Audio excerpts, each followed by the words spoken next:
ऐसा ही होता है, इसीलिए जिम्मेदार कौन है? तो समाज को बताएं, बनाएंगे जिम्मेदार भाई, वही तो दी गई। तब तक ये धर्म के खाते में बहन बेटियों को मान सम्मान नहीं मिलेगा।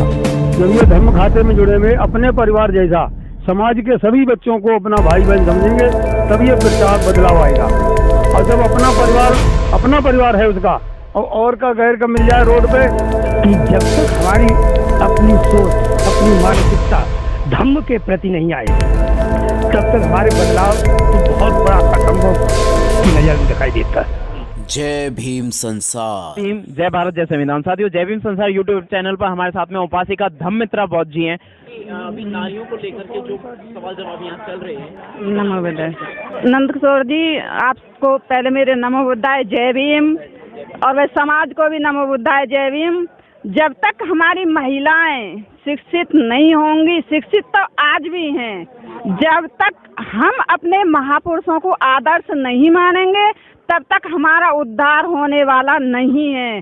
और हमारी महिलाएं उद्धार तभी करेंगी, वो शिक्षित होंगी। जो बाबा आज हम पुरुष चले आते हैं, तो वो हमारी महिलाएं हमारे बराबर में बैठी होंगी। वो बाबा साहब के, तथागत बुद्ध के, सावित्रीबाई फुले के विचार लेकर के हमें समझाने की जरूरत नहीं है। हमारे प्रोग्राम में ही महिलाएं आएंगी, तो अगले प्रोग्राम के लिए तैयार महिलाएं होंगी। और बाबा साहब को और बुद्ध को और सावित्रीबाई फुले की समझाने की आपको जरूरत नहीं पड़ेगी। हमारी महिलाएं आपसे आगे गाएंगी, आपसे आगे विचारे, आगे चलेंगी कदम से। पुरुषों का अधिकार कमाने का है, घर को संभालने का अधिकार हमारा महिलाओं का है। और महिलाएं, जब तक आपको हम सहयोग नहीं देंगे, हमको आज़ादी नहीं देंगे, आप आगे नहीं बढ़ सकोगे। हमारी बदौलत आप आगे बढ़ोगे। नारी का सबसे बड़ा सहयोग महिला का है, चाहे वो अतीत से आई हो या वर्तमान से आई हो। आज मैं तुम्हें वर्तमान की बहन जी को आदत जगाती हूँ। हमारे एक बार शासन 5 या 4 बार शासन करने का मौका नहीं मिलता, तो हम सावित्रीबाई का नाम भी नहीं ले पाते। बाबा साहब को संविधान नहीं मिल पाता, तो हम पैर की जूती होते, हमको सम्मान नहीं मिल पाता। नंद किशोर जी, हम आपसे हाथ जोड़ कर ये है कि हमारे जो विचार है, महिलाओं का जो आज़ादी है, वो तो हमारे महापुरुष हमें विरासत में दे गए। उस विरासत को संभालना हमारे महिलाओं का काम है। मेरा योगदान आ रहा था कि मैं बोलूं मंच पर, फिर मैंने सोची नू कहेंगे कि अपना आप बोलने के लिए बुलवा रही है। कितने लोग यहाँ जानकार है कि ये महिला बोलती है, तो किसी ने नाम ही नहीं लिया, तो मैंने भी नहीं बोलने का अपना प्रयास किया। बस मेरे विचार थे मैं मंच पे बोलूं, मगर सर आज मैंने आपको यहाँ कही है, जब महिलाओं के सहयोग से ही पुरुष आगे बढ़। जब सबसे बड़े संस्कार, आप भी पढ़ी लिखी है, मेरी बेटी भी पढ़ी लिखी है, लेकिन उतने मतलब उनको जो माहौल चाहिए वो माहौल नहीं मिल पा रहा है। उसका क्या कारण? देखो, हमारे मेन चीज है हमारे संस्कार। हमारे बच्चों को माँ बाप से संस्कार मिलेंगे, वही हमारे संस्कार हमारे बच्चों को आगे जाकर परोसेंगे।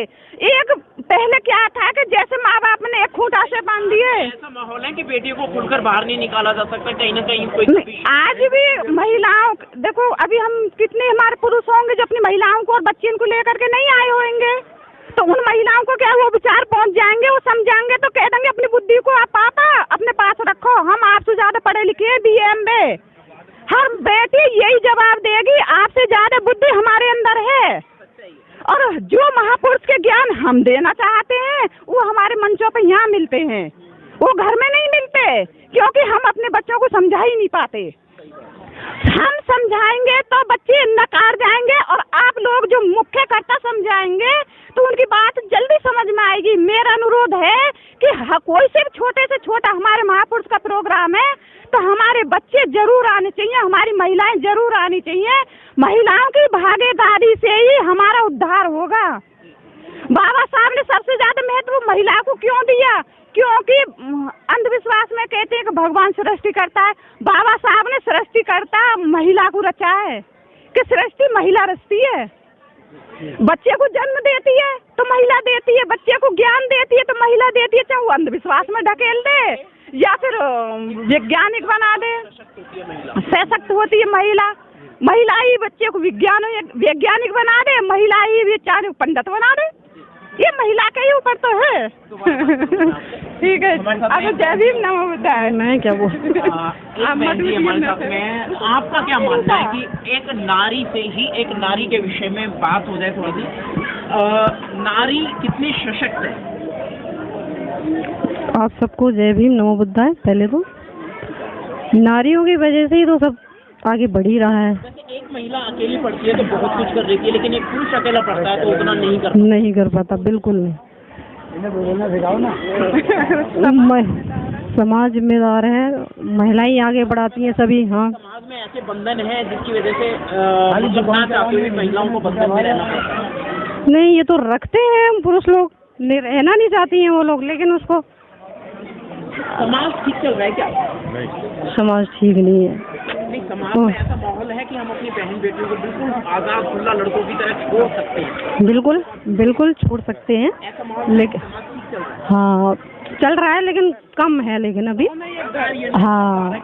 हाँ लेकिन अभी खुल के नहीं हुआ है, क्योंकि बेटियों को बाहर निकालने में अभी बहुत ज्यादा लोग झिझकते हैं, डरते हैं। हाँ, डरते हैं, टेंशन रहता है। लड़का 8 बजे बाहर चला जाए, शाम को 9 बजे चला जाए, 10 बजे चला जाए, उसका कोई टेंशन नहीं। हाँ, इतनी टेंशन नहीं होगी, लेकिन बेटियों की ज्यादा होती है, क्योंकि थोड़ा बिल्कुल बेटी घर में मतलब वापस ना आ जाए। हाँ, ऐसा ही होता है। इसीलिए किसको जिम्मेदार मानते हैं? तो समाज को बनाएंगे जिम्मेदार भाई, वही तो समाज के डर से ही बाहर नहीं निकल सकती हैं लड़कियां, इसीलिए वो आगे नहीं बढ़ सकती हैं। बढ़ने का कोई बदलाव कैसे आएगा? अब हम सब मिल के करेंगे जब ही आएगा, जब समाज सब ठीक रहेगा जब ही होगा ना, ऐसे नहीं होगा। हमारे साथ में एक बुजुर्ग साथी है, मैं इनसे बात करूंगा। बहुत अच्छी बात बहन जी ने बताई है जी। आप कुछ कह रहे थे इसी विषय? हम ये कहना चाहते, जैसे आप पूछ रहे हैं कि समाज के अंदर जो कुरीतियां हैं, हम पहले से जागरूक नहीं हो पा रहे हैं। सत्संग बतेरे लोग करवा रहे हैं भारत में। मतलब एक माहौल है बंधा सा, कौन जिम्मेदार है और ये कब टूटेगा? ये समाज ही जिम्मेवार है। ये समाज जिम्मेवार है जो घर में कुरीति को अपना के बाहर के लिए। बारे में सोचे तो धर्म निरपेक्ष राष्ट्र है, यहाँ सभी जाति धर्म के लोग इक्वली रहते हैं, और तस्वीर भी जब टीवी स्क्रीन पे दिखाई जाती है, मीडिया में दिखाई जाती है तो बहुत अच्छी तस्वीरें आती है, लेकिन हकीकत उससे थोड़ी सी भिन्न है। मतलब वो जो एक खौफ का माहौल है वो कब खत्म होगा और उसको खत्म करने के लिए क्या हमारे पास फॉर्मूला? जैसे कि हमारे सामाजिक ये धार्मिक प्रोग्राम जुड़ते हैं, इनमें सभी भागीदार नहीं बनेंगे जब तक इसमें इनके मानसिक सोच नहीं घटी गई, तब तक ये धर्म के खाते में बहन बेटियों को मान सम्मान नहीं मिलेगा। जब ये धर्म खाते में जुड़े हुए अपने परिवार जैसा समाज के सभी बच्चों को अपना भाई बहन समझेंगे, तब ये प्रचार बदलाव आएगा। और जब अपना परिवार है उसका, और का गैर का मिल जाए रोड पे, तो उसकी सोच और विचारधारा गलत होती है।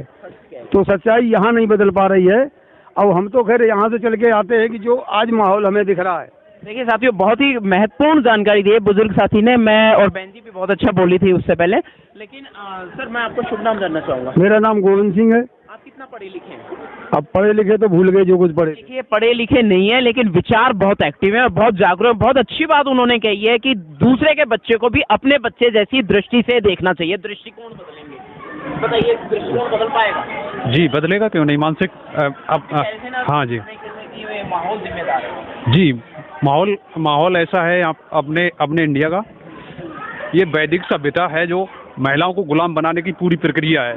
इस पर जब तक ब्रेक नहीं लगेगा, जब तक इसे पूर्ण रूप से ध्वस्त नहीं होगा, जब तक ये ध्वस्त नहीं होगा प्रक्रिया, तब तक ये महिलाओं का विकास नहीं हो पाएगा। दूसरे के बच्चे को बेटी हो चाहे बेटा हो, अपने बच्चे जैसी दृष्टिकोण से देखेंगे जी। निश्चित है, बुजुर्ग साथी ने कहा कि बदलाव आएगा। हाँ जी, वही प्रक्रिया है ना। हाँ, माहौल खत्म होगा। ये वैदिक सभ्यता जब से इंडिया में आई है, तब से नारियों को सबसे ज्यादा गुलाम बनाया जाता है इंडिया में। वैदिक सभ्यता को कंट्रोल में लाया जाना चाहिए, इस पे ब्रेक लगना चाहिए। आप भी आगे ये लेने बोलेंगे सर, बोलो तो आप दोनों जने बोले। हम का बोले बाबा साहब।